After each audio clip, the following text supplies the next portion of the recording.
I am a father. I am a husband. I am embracement. I'm everything.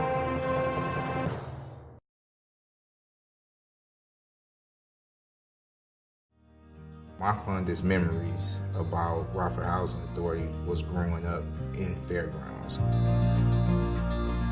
I remember being able to go to my neighbor's house and they would feed us on days that my mom couldn't feed us. When my mom had to work late at night, we could go to our neighbor's house to stay and they would take care of us.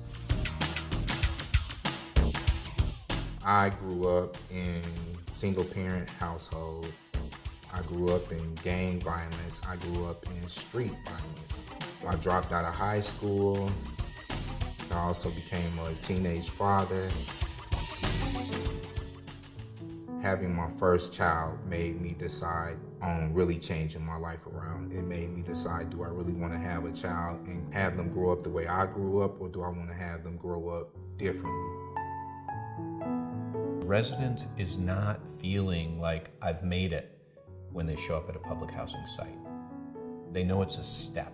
They know it's a step to a new life. And then ultimately, it can be that springboard to success. At the age of 21, I decided to go back to school, get my GED, and I chose to learn how to read. We know that the building blocks of a good life are those three general topics: education, income, and health.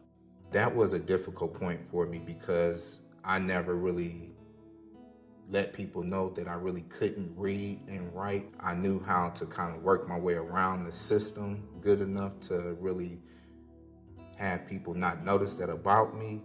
But when I was able to go back to learn how to read and write, it was a starting point to build a new me.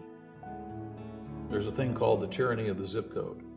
We know that people who are born in a certain zip code will have less healthy outcomes.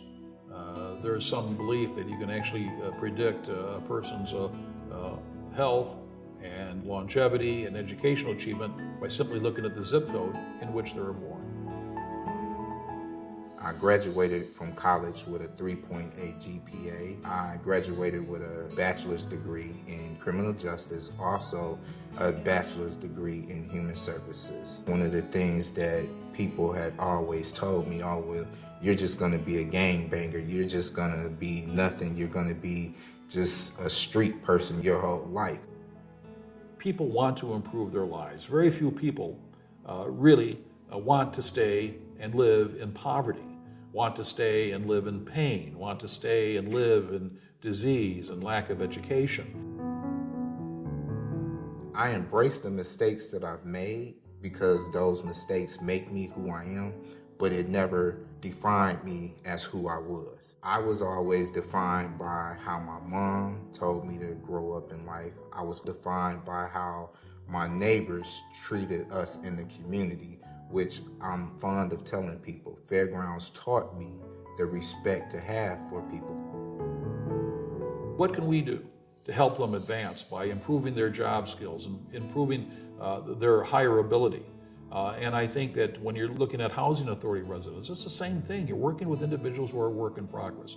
Let's help them make that progress. We have a lot of residents that don't have hope. We have quite a few residents that don't believe that they can have something better.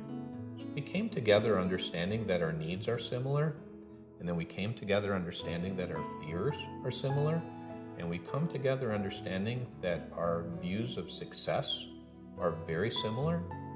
We have a common ground in which we can begin to talk with each other, open conversations, and open doors to actual equitable access for every resident in the city of Rockford. The common desire is to get out and achieve success.